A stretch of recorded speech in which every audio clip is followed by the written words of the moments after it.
Olá, queridos, a paz do Senhor Jesus, Deus abençoe todos vocês, ok? Nós estamos iniciando aqui mais um estudo bíblico para você e nós estamos dando continuidade ao livro de Êxodo, tá bom? Hoje eu vou falar sobre o capítulo 3 e o capítulo também 4, tá bom? Êxodo capítulo 3 e o capítulo 4, eu não vou ler para você, queria muito que você pudesse se aprofundar aí, você pudesse ler.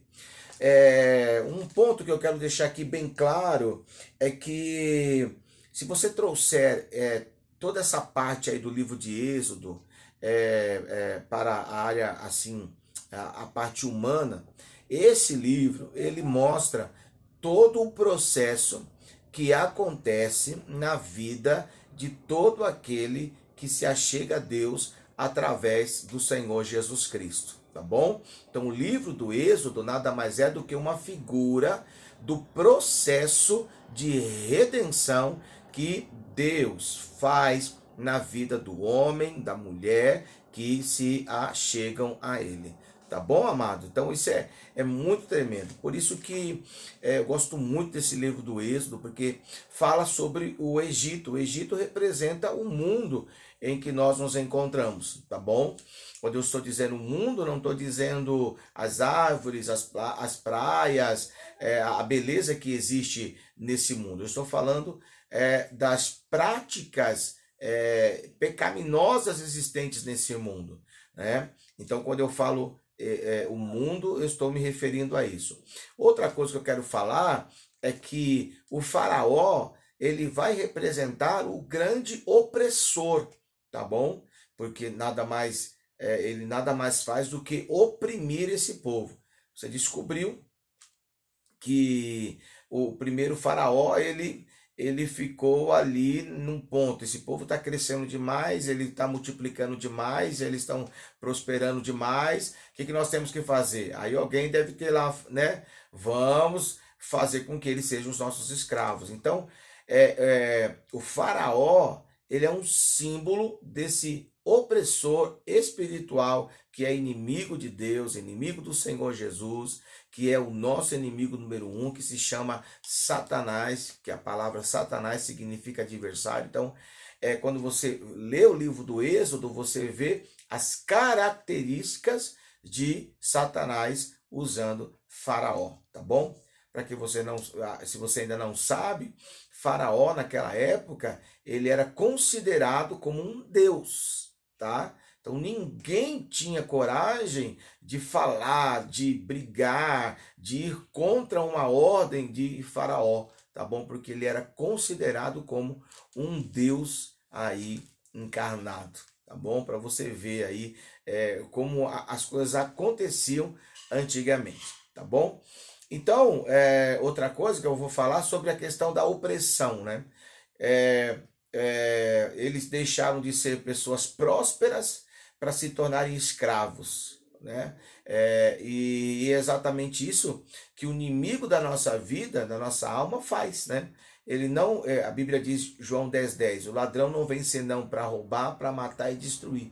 Então, quando ele encontra uma brecha, ele vem roubar, ele vem matar, ele vem destruir, ele vem nos deixar numa situação realmente de escravos, né? Ele cria situações para que nós venhamos estar aí escravizados, tá bom? Então o livro do Êxodo mostra a manifestação da graça de Deus para a vida de todo aquele que nele crê, tá bom? Graça significa favor não merecido, tá? E aí Deus vai e ele visita o povo, tá bom? Lógico que ele levanta alguém, ele levanta Moisés, né? Moisés tinha uma função específica nessa época aí do Êxodo.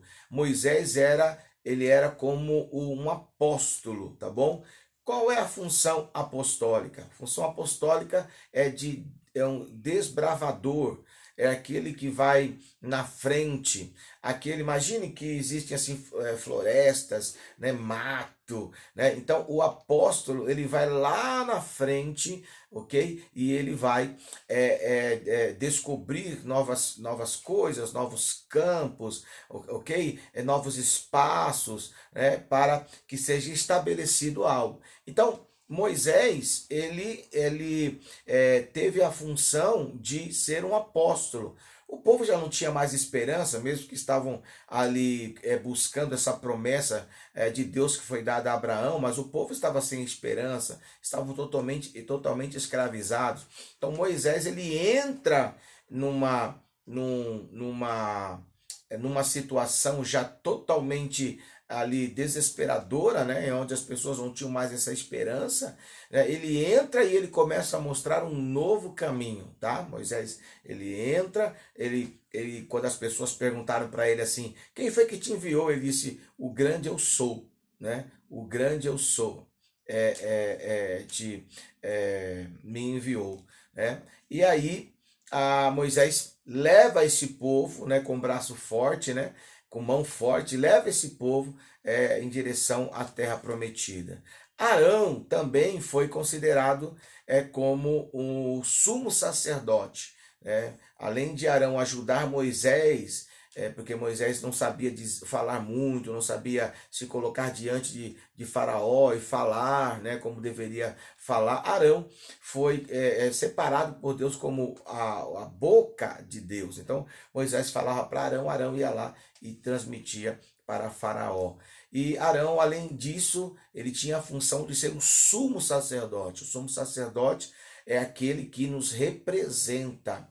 Aliás, que representava o povo de Israel toda vez que eles tinham que fazer um sacrifício, né, pelos pecados ou qualquer uma outra coisa aí.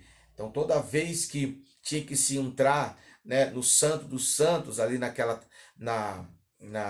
tenda, era Arão que entrava. Então, o responsável pelos sacrifícios era Arão. Quando você vê que Moisés é o considerado como um apóstolo e Arão considerado como um sumo sacerdote, essas duas funções estão apontando para Jesus, que é o nosso Senhor, que é o nosso Salvador.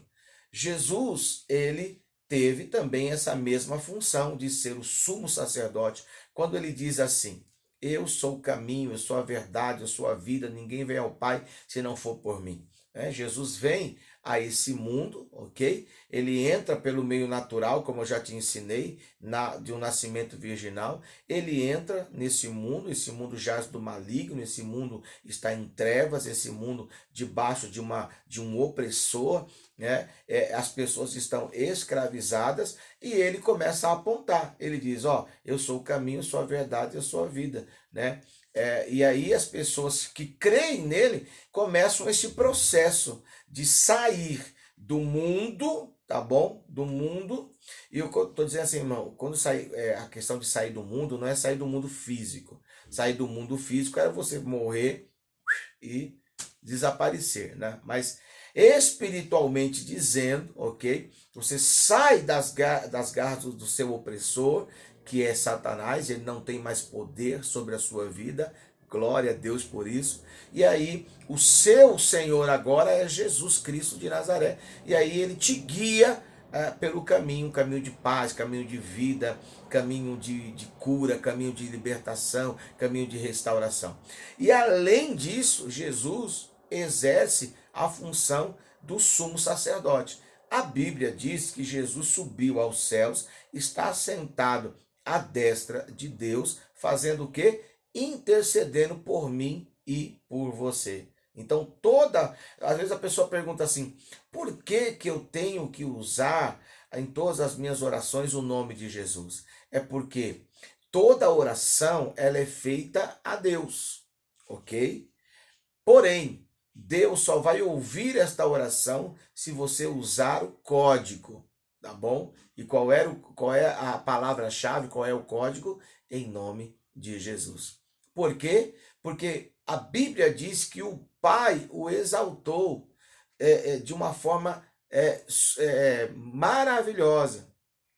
Então, por que o Pai o exaltou? Porque ele foi o único que veio a esse mundo, foi tentado de várias formas, não pecou, não desobedeceu, cumpriu o seu compromisso de morrer na cruz do Calvário, porque Jesus veio para isso, para morrer na cruz do Calvário, e mesmo crucificado, perdoou, né, os nossos pecados, e através desse sacrifício, Deus conseguiu realmente resgatar a raça humana, essa raça humana que foi entregue nas garras de Satanás desde o dia que Adão resolveu desobedecer a Deus. Deu para você entender? Então, toda oração tem que ser feita em nome de Jesus. Inclusive, eu já vou te dar até um ensino aqui, porque tem pessoas que ensinam de uma forma errada, dizendo que se você pedir para fulano, se você pedir para o ciclano, eu sei que você pode dizer, mas o meu pai me ensinou, a minha mãe me ensinou, os meus avós. Eu vou te dizer que se você começar a ler a Bíblia realmente, você vai entender que só existe um nome a qual Deus vai ouvir a sua oração e o seu pedido. Só existe um nome. Por quê? Porque todas essas pessoas pelo qual você foi ensinado que poderia pedir, elas podem ter sido excelentes pessoas, ok? Mas a Bíblia diz, né? A Bíblia, aliás, essas pessoas morreram, tá? Elas morreram, passou o tempo delas, ok? A minha Bíblia, a sua Bíblia vai dizer que Jesus, ele morre, mas ao terceiro dia ele ressuscita.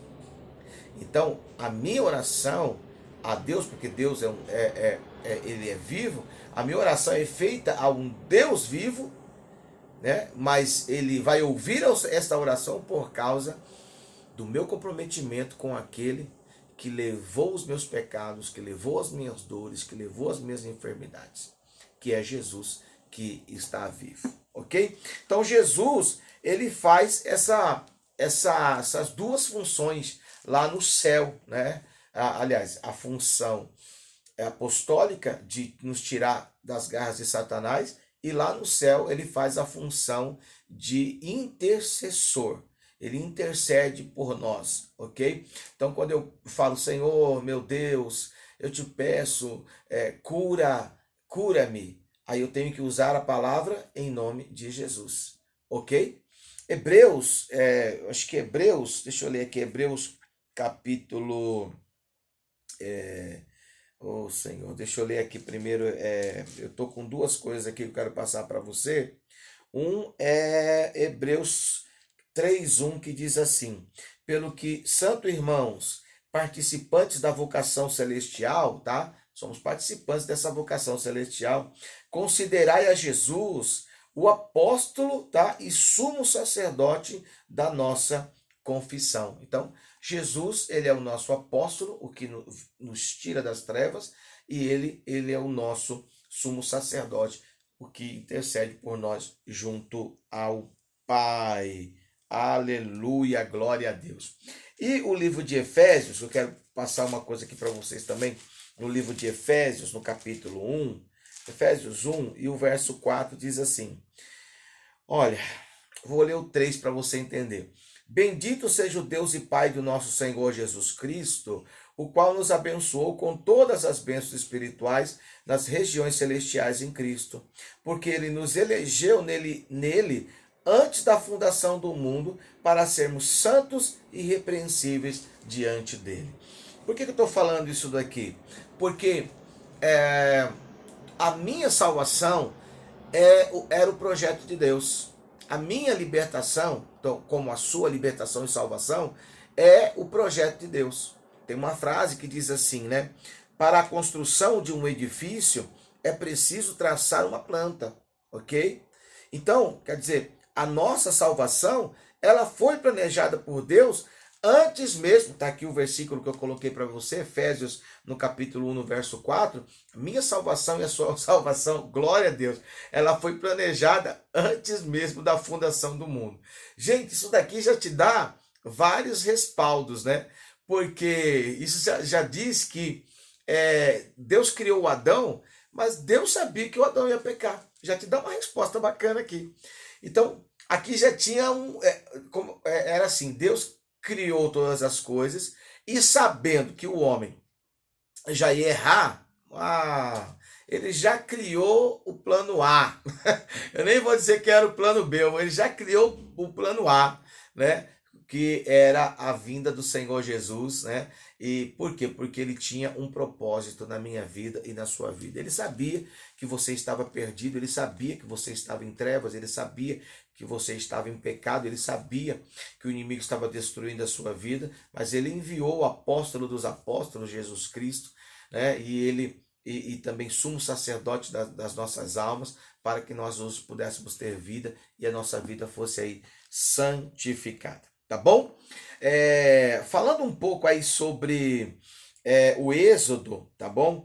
Fica pensando nessa questão da saída do povo, tá? Vou deixar uma dica aqui para você. Esse processo entre as pragas, tá?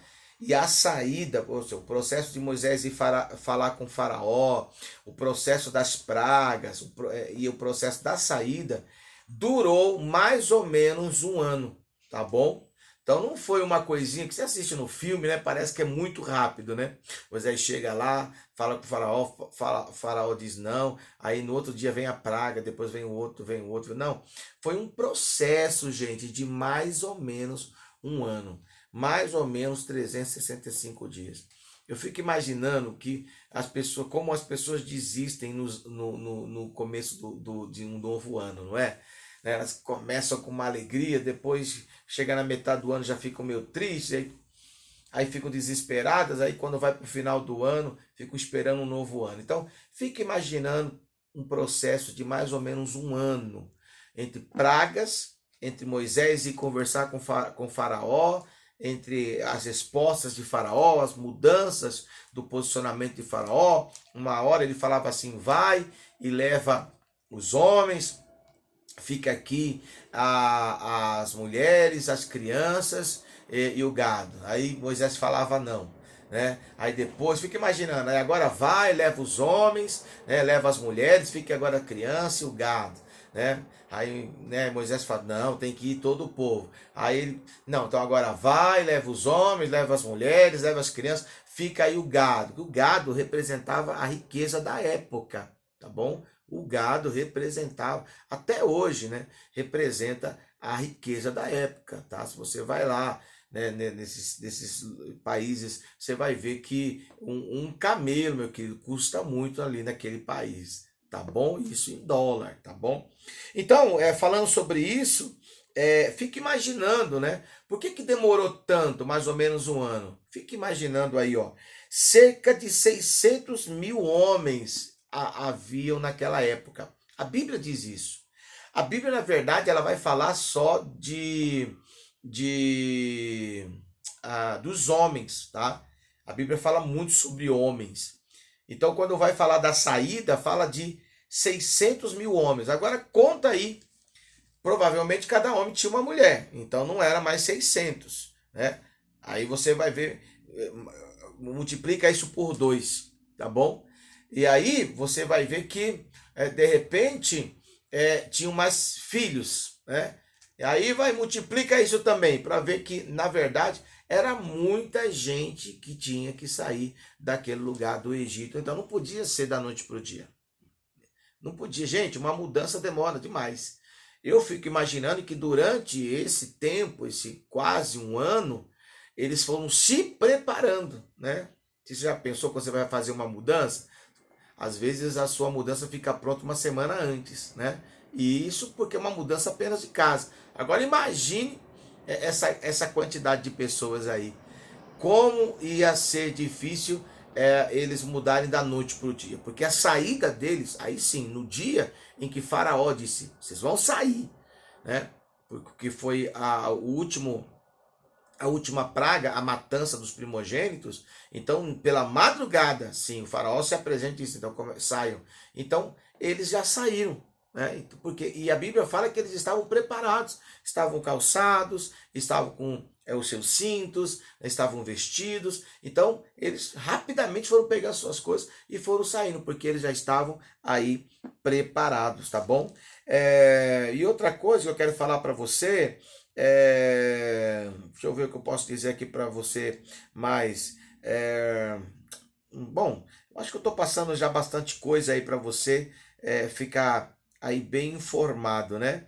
É, Bom, é só isso aqui que eu quero deixar para você nessa aula, tá bom? Que você possa aprender, aliás, que o seu coração se abra para você ouvir muito mais do Espírito Santo e entender que quando a pessoa ela recebe Jesus, ela passa pelo mesmo processo do êxodo, tá bom? E uma coisa é certa, que a obra que Deus iniciou na nossa vida, Ele não vai deixar pela metade. Ele vai completar essa obra. Deus disse, Moisés, eu vou tirar meu povo. E Deus tirou o povo. Ele criou N situações para que Faraó, ele libertasse o povo. E o povo foi liberto depois de 430 anos, o povo foi liberto. Eles saíram do Egito. E olha, eles saem, e eles não saem com a mão na frente e outra atrás, eles saem com as riquezas também. Os egípcios apertavam o povo, quando diz assim, apertar, diz, olha, vai embora logo, vai, nós não queremos vocês aqui, nós não queremos vocês aqui. Mas diz a Bíblia que os israelitas pediam, então, eu preciso que você me dê isso aqui, me dê essa joia, me dá esse vaso de prata, de ouro, e eles davam. Então, o povo de Israel não saiu do Egito com a mão na frente e outra atrás, ok? Então, isso que eu quero te dizer, meu amado, que tudo aquilo que foi roubado vai ser restituído, tá bom? Tudo aquilo que foi destruído vai ser restaurado. Quando você entrega a tua vida a Cristo, pode ter certeza que aquilo que Deus prometeu na sua vida vai acontecer. Amém? Deus te abençoe. Excelente aula para você. Até a próxima em nome de Jesus. Tchau, tchau.